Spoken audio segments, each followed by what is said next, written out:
జయము నీవే జయ జయ దుర్గా జగములేని తల్లి కనకదుర్గా జయము నీవే జయ జయ దుర్గా అభయమీవే అమ్మ కనకదుర్గా జయము నీవే జయ జయ దుర్గా నీవే నీయవే దేవి కనకదుర్గా జనని నీవే జయ జయ దుర్గా శివులనిచ్చే శ్రీ కనకదుర్గా. నమస్తే. Sakhi the house of Kanchi weaves సమర్పించు దసరా స్పెషల్ ఎపిసోడ్స్కి స్వాగతం. ప్రేక్షకులందరికీ దసరా శుభాకాంక్షలు. రమ్మగారు, మీకు కూడా దసరా శుభాకాంక్షలు అండి. దసరా పండుగ శుభాకాంక్షలు జయ. సుమన్ టీవీ ప్రేక్షకులందరికీ దసరా ఉత్సవాలకి స్వాగతం. రమ్మగారు, 9 రోజులు చేసుకునే మనం నవరాత్రులు చాలా చక్కగా నియమ నిష్టలతో జరుపుకుంటాం కదా. ఈ 9 రోజులు మనం పాటించాల్సిన విధి విధానాలు ఏంటండి? ఎలాగైనా చేయొచ్చు. దసరా అనగానే నవరాత్రులు, దీని పేరే నవరాత్రులు. మనకి 4 నవరాత్రులు ఉన్నా కూడా చాలా ప్రఖ్యాతంగా భారతదేశం అంతా జరుపుకునేవి దసరా నవరాత్రులే. 9 రోజులు అమ్మవారు వేరువేరు అవతారాలతోటి, వేరువేరు అలంకరణలతోటి, వేరువేరు మంత్రాలు, వేరువేరు అభిషేకాలు, దేనికి దానికే అట్లా ప్రత్యేకంగా జరపబడేది. ఒకే దైవారాధన వేరువేరు శక్తుల రూపంలో కొలవబడేది ఈ 9 రోజులు. 10వ రోజు అపరాజిత పూజ చేసుకుంటాం మనం. సో మనం ముందుగా పండుగ రోజు యొక్క విశిష్టతతో మొదలు పెడదామండి. దసరా పండుగ యొక్క విశిష్టత, ఆ రోజు మనం పాటించాల్సిన విధి విధానాలు. పండుగ 10వ రోజు కంటే మనం 9 రోజులు ఆశ్వయుజ శుద్ధ పాడ్యమి నుంచి శుద్ధ నవమి వరకు నవరాత్రి ఉత్సవాలు జరుపుకుంటాం. 10వ రోజున విజయదశమిగా భావించి అమ్మవారిని రాజరాజేశ్వరి అవతారంలో అపరాజితా శక్తి కంటే ఎక్కడా పరాజయం చెందని తల్లి ఆమెను పట్టుకుంటే మనం కూడా అలాగే విజయం సాధిస్తామన్న నమ్మకంతో ఆ రోజున ప్రత్యేకంగా పూజ చేసుకుంటాం. మొదటి రోజు నుంచి ఈ 9 రోజులు విశేషంగా కొలవటమే దసరా పండుగ యొక్క విశిష్టత. అయితే 9 రోజులు కలవటం అనగానే మనకి 9 రోజులు ఎందుకు కొలవాలి, 9 అనే ప్రత్యేకత ఎలా వచ్చిందండి? మనకి వైదిక సంఖ్యాశాస్త్రంలో 9 అంకెకి చాలా ప్రత్యేకత. అన్నితో నవరాత్రులు అని చెప్తాం కదా. ఈ లెక్క ఎట్లా వెళ్తుంది? మనకి నవగ్రహాలు ఉన్నాయి, మనకి నక్షత్రాలు 27, 3 9లు, అన్నీ 9తోటే ముడిపడి ఉంటాయి. మనకి అంకెలు ఎన్ని? 1 నుంచి 9 వరకే కదా ప్రధాన అంకెలు. ఈ 1 నుంచి 9 దాకా ఉన్న అంకెలతోటే తతిమా ఎన్ని కోట్ల అంకెలైనా, ఏ సంఖ్య అయినా ఈ 1 2 3 4 5 6 7 9 వరకు. అయితే ఈ వీటిలలో ప్రధాన సంఖ్యలో చివరిదైన 9 చాలా ప్రత్యేకమైనదిగానే చెప్పబడుతుంది. 9తోటే మనకి ఎన్నో ఏర్పడి కనబడతాయి. ఈ నవగ్రహాలు కనిపిస్తాయి. 108 మనం జపం చేసుకుంటాం. 108 9 నుంచి భాగించబడిందే కదా, అది 9 నుంచి హెచ్చించబడిందే 108. ఎక్కడైనా సరే మనకి చూడండి, మా భగవద్గీతలో 18 అధ్యాయాలు, కురుక్షేత్ర యుద్ధం జరిగింది 18 అక్షోహిణులు, 18 రోజులు, ఇట్లా అన్నీ ఈ 9తోటే ముడిపడి ఉన్నాయి. అమ్మని ఈ 9 రోజుల పాటు కొలవటం ఒక ప్రత్యేకమైన లక్షణంగా చెప్పబడుతుంది. అయితే ఈ 1వ రోజు నుంచి 9వ రోజు వరకు మనం పూర్తిగా అర్చన చేయగలుగుతామా లేదా, ప్రతిరోజు చేస్తామా లేదా అనేది మన సంప్రదాయాన్ని బట్టి, మన గ్రామాచారాలు దేశాచారాలను బట్టి, మన సమీపంలో ఉన్న దేవాలయాలను బట్టి మనం ఎట్లా చేసుకోగలిగితే అట్లా చేయొచ్చు. చేస్తే 9 రోజులు చేసుకోవచ్చు, లేదా చివరి 3 రోజులు చేసుకునే ఒక ప్రత్యేకమైన పద్ధతి మనం చేస్తాం. త్రిరాత్ర వ్రతం అంటారు. 3 రాత్రులు చేసేది. ఈ నవరాత్రులు అని చెప్పబడినందుకే మనం రాత్రిపూట పూజ చాలా విశేషమైంది. అయితే మనకి సమీప దేవాలయాల్లో ఏ విధానాన్ని అనుసరిస్తున్నారో మనం ఆ విధానాన్ని అనుసరించి వెళ్ళొచ్చు. ప్రఖ్యాత దేవాలయాల్లో ఏది పాటిస్తారో ఆ విధానాన్నైనా తీసుకోవచ్చు. లేదా మన ఇంట్లోనే ఒక సంప్రదాయం ఉంది, ఏటా మనం చేసుకుంటాం. మన ముందు తాతలు వాళ్ళు చేసున్నారు, మనం ఆ ఇంటి పద్ధతి అక్కడ ఎలా ఉన్నా సరే మనం ఇది పాటిస్తాం కాబట్టి ఈ రకంగా వెళ్ళచ్చు. ఈ 9 రోజులు అవతారాలే కాకుండా నవదుర్గలుగా అమ్మవారిని పూజించే విధానం కూడా కొన్ని ప్రాంతాల్లో కనపడుతుంది. ఇప్పుడు మన శ్రీశైలం భ్రమరాంబిక అమ్మవారి దగ్గర నవదుర్గా పూజ చేస్తారు. దుర్గలు వేరుగా ఉంటారు. వాళ్ళ స్వరూపాలు, స్వభావాలు, వాళ్ళకి చేసే అర్చన ప్రత్యేకమైనది. సాధారణంగా మనకి దసరా నవరాత్రులు అనగానే మంత్రాధిష్టాన దేవతల్ని పూజించే విధానం కనపడుతుంది. మనం లౌకికంగా ఏదో సాధారణంగా పూజ చేసుకుంటాం. మంత్రాలు పెద్దవి కదా. అయితే ఈ పెద్ద సాంప్రదాయాన్ని పాటించే కొన్ని చోట్ల శృంగేరిలో కానీ, శృంగేరి కంచిలో కానీ ప్రత్యేకంగా అక్కడ విధానమే వేరుంటుంది. విజయవాడ మన కనకదుర్గమ్మకు కూడా అంతే కదా. కాదు, ఇక చెప్దాం. వీళ్ళు కాకుండా ఇవేంటంటే అవి మనం పీఠాలు మఠాలతోటి అనుసంధానమై ఉంటాయి. అక్కడ ఈ పెద్ద మంత్రాన్ని పునశ్చరణ చేయటం, అక్కడ హోమం చేస్తారు, కలసం పెట్టడం, హోమం చేయటం, పునశ్చరణ చేయటం, దశాంశం తర్పణం చేయటం, ఇదంతా విధానంగా ఉంటుంది. బోళ్ళంత జపం చేస్తారు. మనకి కనకదుర్గ దేవాలయంలో ఏంటంటే లౌకిక విధానంలో వెళ్తారు. మంత్రాధిష్టాన దేవత అయినా అమ్మవారు అక్కడ ఇలా పీఠంతో ముడిపడి ఉన్నది కాదు కదా. అది మనం సార్వజనీనంగా ప్రజలందరూ పాటించగలిగే విధానం. దేవాలయంలో అమ్మని స్వర్ణ కవచాలంకృత దుర్గగా కొలుస్తూనే లౌకిక విధానం, సాధారణ ప్రజలు అనుసరించదగినటువంటి తేలికపాటి విధానం అక్కడ మనకి కనపడుతుంది. మనం నిస్సందేహంగా ఏ భయము లేకుండా ఇది చేస్తే పొరపాటేమో తప్పేమో అంత చేయలేమేమో అన్న భయం లేకుండా మనం కనకదుర్గ దేవాలయంలో ఏం చేస్తారో ఇంద్రకీలాద్రి మీద ఆ విధానాన్ని అందరూ లౌకికులందరూ అనుసరించవచ్చు. మంత్ర విధానంతో చేసేవి మనకి ఈ శృంగేరిలోనూ అక్కడ కనపడతాయి.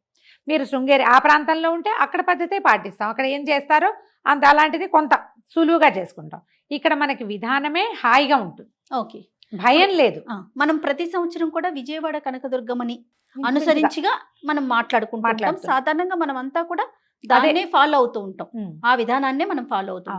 మరి ఈ సంవత్సరం ఏ విధానాన్ని చెప్పబోతున్నారండి? ఈ సంవత్సరం కూడా మనం కనకదుర్గ దేవాలయంలో అమ్మవారికి ఎలాంటి సేవాకాలను సమర్పిస్తారో అదే విధానంలో ఏ రోజు ఏ ఏ అవతారం దేవాలయంలో వేయబోతారో అదే అవతారాన్ని గురించి మనం మాట్లాడుకుందాం. అమ్మవారిని లోపల మూలవరులు అమ్మ కనక దుర్గమ్మ నవ్వుతూ చక్కగా మందహాసంతో కనపడతారు. ఆమెను అలాగే ఉండనిచ్చి పక్కన విడిగా మనకి ఇలా స్వరూపాన్ని వెలయిస్తారు. ఏ రోజు ఏ స్వరూపాన్ని వెలయిస్తారో ఆ రోజు ఆ దేవతకి పెట్టవలసినటువంటి ప్రసాదం నైవేద్యం కానీ, చేయవలసిన పూజా విధానం కానీ, ఏ స్తోత్రం చదువుకోవాలి, ఏ అష్టోత్తరం చదువుకోవాలి, ఇది మనం ఏం సమర్పిస్తే మంచిది, ఆ రోజున మనం అనుసరించాల్సిన విధానాలు ఏమిటి అనేది సులభమైన విధానంలోనే చెప్పుకుందాం. ఎప్పుడు దైవారాధన ఎంత సులువుగా ఉంటే అంత మంచిది, భయం వేయకుండా ఉంటుంది. మీరు బాగా అద్భుతమైన విధానాలు మీకు అలవాటు ఉన్నాయి, వచ్చు, తెలుసు, ఇంట్లో పెద్దలు ఉన్నారు, ఏదో ఒక పురోహితుడిని పెట్టుకుని చేయించుకుంటాము అంటే విధానం చక్కగానే వెళ్తుంది. మనమే చేసుకోవాలంటే మనం అనుసరించదగింది ఏమిటంటే సులువైనది, దానివల్ల మనకి భయం లేనిది, పొరపాట్లు జరగని విధానంగానే వెళ్తే మంచిది. ఎవరికైనా ఇది ఈజీ. రమగారు, ఇంట్లో ప్రతిమని పెట్టుకునే అలవాటు ఉంటుందా ఎక్కడైనా? దుర్గమ్మని కొంచెం తక్కువే ఉంటుంది జయ. ప్రతిమ కాదు అసలు. ఇక్కడ మనకి నవరాత్రులు అంటేనే కలశారోపణ ముఖ్యం. మనం 9 రోజులు నియమంగా చేస్తాం. అందుకని కదపకుండా ఉండేందుకు ముందు ఒక కలశము, తర్వాత ఏమో అఖండ దీపారాధన, ఇవి ఇంపార్టెంట్. ఇవి రెండు ఇంపార్టెంట్. అఖండ దీపారాధన మెయింటెనెన్స్ కష్టం అవుతుంది అనుకుంటే కనుక 2 పూట్ల దీపారాధన, నిత్య దీపారాధన 2 పూటల. తర్వాత ఈ కలశం పెట్టుకోవటం మన ఇంట్లో అలవాట్లేదు, ఒట్టి పటం పెట్టుకుని పూజించుకోండి. పటం పెట్టుకోవచ్చు, దానికి ఏ తప్పు లేదు. సచామర రమావాణి సవ్యదక్షిణ సేవిత ఆ నామానికి అనుసరించి ఉండేటువంటి ఒక పిక్చర్ని, ఒక పటాన్ని మీరు పెట్టుకోవచ్చు. ఏదైనా చిన్న ప్రతిమలు ఉంటే కాదు, చిన్న ప్రతిమ ఎంతది ప్రతిమ ఉంటే ప్రతిమా స్వరూపాన్ని పెట్టుకోవచ్చు. రోజు ఒక రూపాన్నే మనం పూజించవచ్చు. మనం ఆ రోజు ఎవరిని పూజిస్తామో ఆ అమ్మవారి పేరు ఆ రోజు చెప్పుకోవచ్చు. ఈ ప్రతిమలు దేవాలయంలో మార్చినట్టు ఫోటోలు మార్చాలా, ప్రతిమలు మార్చాలా, అలాంటి అనుమానాలకి తావివ్వద్దు. ఎందుకంటే 10 రోజులు చేసుకునే విధానం కాబట్టి మనం ఇంట్లో సాధారణంగా పాటించలేకపోతాం. పాటిస్తే సంతోషం, అంతే కదండి. అవును. ఇప్పుడు ప్రతిమని పెట్టుకుని ఇంట్లో పురోహితుడిని పెట్టుకుని సాంగంగా మొత్తం విధి విధానాల ప్రకారం చేసే వాళ్ళకి ప్రతిమని మార్చేందుకు కూడా వాళ్ళకి అవకాశం ఉంటుంది. రోజుకు ఒక అలంకారం, ప్రత్యేక వస్త్రధారణ, ప్రత్యేకంగా అలంకారం, సరస్వతి పూజ రోజున వీణ, దుర్గా పూజ రోజున సింహవాహనం, అవన్నీ పెట్టగలుగుతారు. అందరి వల్ల అదట్లా అవకాశం ఉండదు కదా. అందుకని సులువుగా ఏం చేసుకుంటాము, మనము ఒక చిన్న కలశం పెట్టుకోగలిగితే పెట్టుకోవటం, లేదా పటం పెట్టుకోవటం. చిన్న ప్రతిమ పెట్టుకున్నాం అనుకోండి, కుంకుమార్చన చేసుకోవటం మనకి సులువుగా ఉంటుంది. దసరా నవరాత్రుల్లో ప్రత్యేకంగా చెప్పబడేది కుంకుమార్చన. ఈ కుంకుమార్చన చేయటానికి కూడా మనం ఇందులో ఏంటంటే నువ్వు నేను మన ఇద్దరమే వండుకొని తింటాం, మన వరకే ఇంత ప్రసాదం చేసి ఓం బోం అని చూపించటం, ఇదే అయితే గనక కుంకుమార్చనల జోలికి వెళ్ళబోకండి. సామూహికంగా కొంచెం జనాలు రావాలి, మనం ఎవరికైనా ప్రసాదం పెట్టాలి, ఎక్కువ అన్న నివేదన జరగాలి. అలాంటివి చేసేటప్పుడు మీరు కుంకుమార్చన పెట్టుకోవచ్చు. మన ఇద్దరం భార్యాభర్త ఇద్దరమే ఉంటాం, ఆఫీస్ ఉంది, పటం పెట్టుకోండి. ఈరోజు ఈ అమ్మవారు అంటే ఆ అమ్మవారికి సంబంధించిన అష్టోత్తరం చదువుకోండి, అమ్మవారికి 4 పూలు సమర్పించండి, పళ్ళు పాలు ఏదైనా నివేదన మీరు చేయగలిగితే, అన్న నివేదన ఏదైనా చేయగలిగితే అది ఇక్కడ చేయండి. ఇంకొక విషయం కదా రమ్మగారు, 9 రోజులకి 9 నైవేద్యాలు ఉంటాయి కదా అమ్మవారికి. ఉం. మీరు అన్నట్లుగా మనం కలసం వరకే పెట్టుకోవటమా లేదా ఒక పటం పెట్టుకోవటమా? అలా పెట్టుకున్నప్పుడు ఈ నైవేద్యాలని 9 రకాలుగా ఏ రోజుకి ఆ రోజు సంబంధించి కూడా పెట్టుకోవచ్చు. ఓపిక ఉంటే ఓపిక మీకు ఉందా? చేత కావాలిగా, ఉం. కుదరాలి కదా. అదొక చాలా పెద్ద పాయింట్ కదా.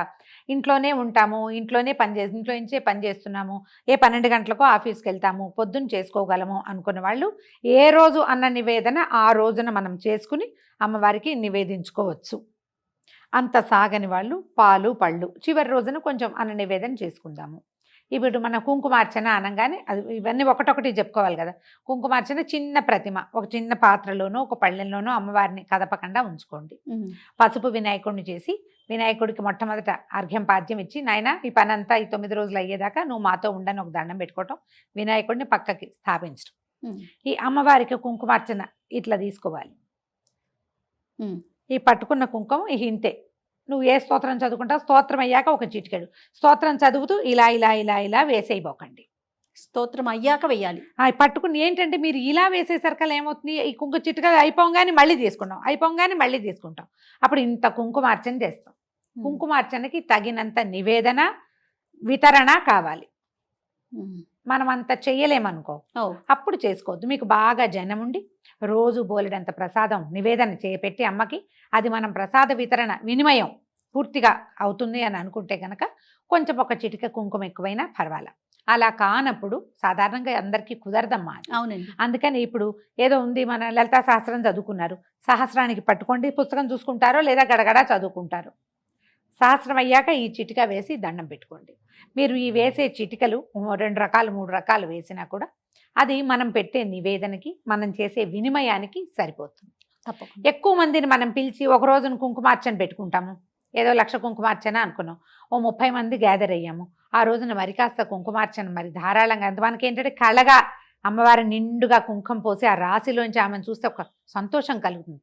కానీ వితరణ జరగాలి కదా. జరగాలి. ప్రసాద వినిమయం జరగని చోట మాత్రం అలా చేయకూడదు. చాలా వేడెక్కిపోతుంది, ఎక్కువ హీట్ డెవలప్ అవుతుందని, ఉగ్రశక్తి అవుతుందని చెప్తారమ్మా. ఇది పెద్దవాళ్ళు చెప్పే విధానమే, మనం పుస్తకాల్లో చూసింది. అదే కొంచెం జాగ్రత్తగా చేసుకుంటే చక్కగా చేసుకోవచ్చు. ఒకవేళ వినిమయం ప్రతిరోజు మనం ఇంత చేయలేము, రోజుకొక ప్రసాదం కూడా మీరు చేయలేరు. రోజు పులగం వండి పెట్టండి అమ్మవారికి. పులగం వండుతాం ఎలాగా, అన్నం బియ్యం గడుకోవటం, అందులో కొంచెం పెసరపప్పు వేసి ఒక చిటిక ఉప్పు ఓ చిటిక పసుపు వేయండి. కడిగేసి కుక్కర్లో పెడతారో విడిగా వండుతారో మీ ఇష్టం. దాని మీద ఒక బెల్లం ముక్క పెట్టి ఒక నేతి బొట్టు వేసి అది నివేదన చేస్తే మహానివేదన. అది ప్రతిరోజు అది మీరు అదే నివేదన చేసుకోవచ్చు. ఓపిక లేని వాళ్ళు ఓపిక ఉంటే రోజుకొకటి వండుకోవచ్చు కదా. ఇదొకటి. దీంతో పాటు ఉపవాసాలు ఒక ప్రత్యేకమైన విషయం. ఈ ఉపవాసం ఏంటంటే ఏకభుక్తం చెయ్యొచ్చు, నక్తం చెయ్యొచ్చు. ఇవేమీ చేయకుండా కూడా పూజించుకోవచ్చు. ఏకభుక్తం అంటే పగలు భోజనం చేసి రాత్రి ఉపవాసం ఉండటం, ఫలహారం ఏదైనా తీసుకోవటం. నక్తం అంటే పగలల్లా ఉపవాసం ఉండి రాత్రి అమ్మవారి అర్చన అయ్యాక భుజించడం, ప్రసాదాన్ని భుజించడం. ఇక మూడో మార్గం ఏమిటంటే 2 పూట్ల మనం మామూలుగానే పూజ చేసుకుంటాము, లేదా ఒక పూటే చేసుకుంటాము, ఆహారం మామూలే. ఇందులో ఒక అమెండ్మెంట్ ఏంటంటే మీకు ఉపవాసం ఉండాలని ఉంది కానీ ఉండలేరు, మందులు వేసుకుంటారు, ఏదో ఓపిక చాలదో, ఉద్యోగాలు, చిన్నపిల్లలు ఏదో సమస్య ఉంటుంది. దీనికి ఒక చిన్న ప్రత్యేక అమెండ్మెంట్ ఏంటంటే నివేదన చేసిన పదార్థం మాత్రమే తినండి. అది కూడా అమ్మవారి కోసం ఉపవసించినట్టుగా అవుతుంది. నివేదన కాని పండు కూడా మన నోట్లో వేసుకోవద్దు. ఓకే. ఏది మనం అమ్మవారికి చూపిస్తామో అది మాత్రమే ప్రసాదం మాత్రమే తింటాము. ఈ లెక్క. నివేదన చేయండి. మీరు అన్నం పెడతారా, ఇంకేం పెడతారు, మీరు ఏం చేయదలుచుకున్నా ఊరగాయలు అవి వేసుకోకూడదు. పొద్దున్నే ఏదో పచ్చడి, కూర, పప్పు, పులుసు ఏం చేస్తారో చేసేసేయి. మొత్తం అన్ని అమ్మవారికి నివేదించండి. పళ్ళు ఏదైనా తీపి పదార్థం చేస్తాం, అవన్నీ నివేదించడం, చక్కగా తినచ్చు. మీకు అవకాశం లేని వాళ్ళు, ఉన్నవాళ్ళు ఒక పొద్దు ఉండొచ్చు, నక్త ఉండొచ్చు, ఏదైనా ఈ విధానంలో పెట్టి తీసుకెళ్ళచ్చు ముందుకి. రమ్మగారు, ఇప్పుడు ఈ 9 రోజులు కూడా మనము తాంబూలం ఇచ్చుకుంటామా? ఇవ్వచ్చు జయ. ఇందులో ఇప్పుడు దసరాల్లో ఇంకొక ప్రత్యేకమైన విషయం ఏంటంటే కుమారి పూజ.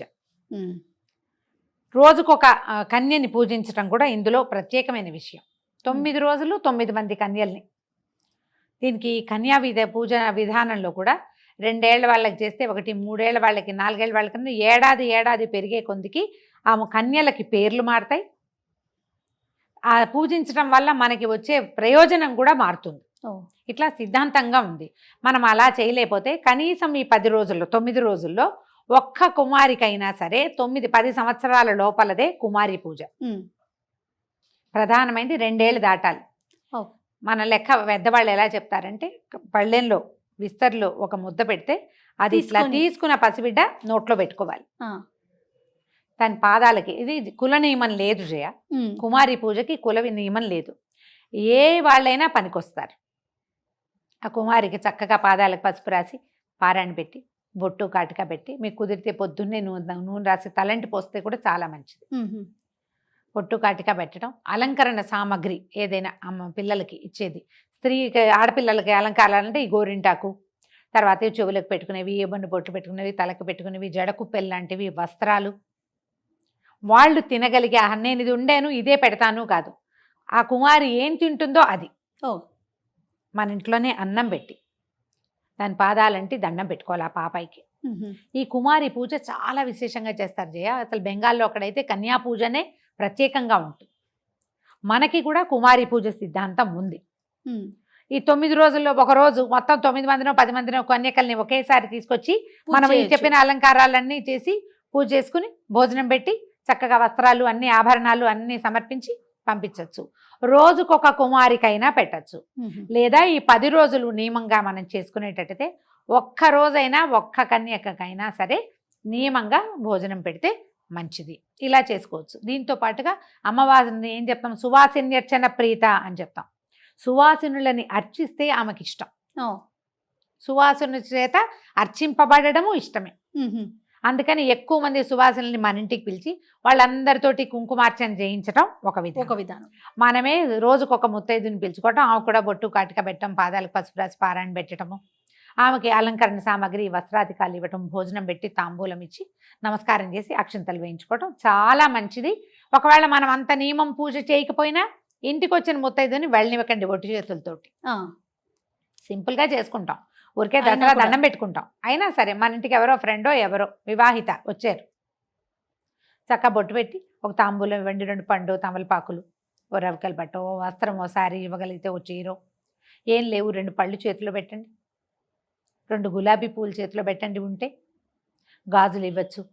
ఇట్లా అలంకరణ సామాగ్రి ఏదైనా ఇవ్వచ్చు. మనం మొత్తం లైన్ అంతా చూడు. దసరా పూజ అనంగానే మొట్టమొదట కలశారోపణ అవి చేయగలిగితే చేస్తాం. అవును. అఖండం పెట్టగలిగితే పెడతాం. అష్టోత్తరాలు అవి చదువుకోగలిగితే చదువుకుంటాం. నివేదనలు 10 రోజులు చేయగలిగితే చేస్తాం. కుమారి పూజ చేయగలిగితే చేస్తాం.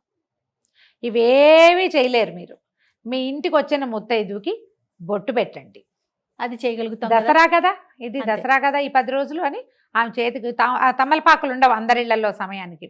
ఓ పండో ఓ ఫలమో ఇచ్చి పెద్దవాళ్ళైతే వాళ్ళకి ఒక దండం పెట్టి అక్షింతలు వేయించుకోండమ్మా, ఇది మంచిది. రైట్. ఇది అలవాటు చేసుకుంటే మనం ఏటా చేసుకోవచ్చు. మన విధానాన్ని సంస్కృతిని వదిలిపెట్టకుండా ఉండటం, ముందు తరాలకు అందించడం. పైగా ప్రధానమైనది ఏంటంటే ఈ సమయంలో ఇప్పుడు ఈ శరన్నవరాత్రులు అని చెప్తాం. శరత్కాలమే అత్యద్భుతమైన కాలం. ఈ కాలంలో ఈ 10 రోజుల పాటు ఈ ఆద్యశక్తి అయినటువంటి ప్రకృతి సుప్రసన్నంగా ఉంటుంది. పార్వతీదేవి అనుగ్రహం ఎక్కువగా ఉన్న రోజులు. ఈ రోజుల్లో మనం ఏ శుభకార్యం, ఏ మంచి పని, మనకి ఫలితాన్ని ఇచ్చే ఏ పనైనా ఇబ్బడిముబ్బడిగా ఫలితాన్ని ఇస్తుంది. ఎవరికైనా బొట్టు పెట్టడం మంచిది ఈ రోజుల్లో, ఇంకా మంచిది. ఎవరికైనా దానం చేయటం మంచిది ఈ రోజుల్లో, ఇది లెక్క అన్నమాట.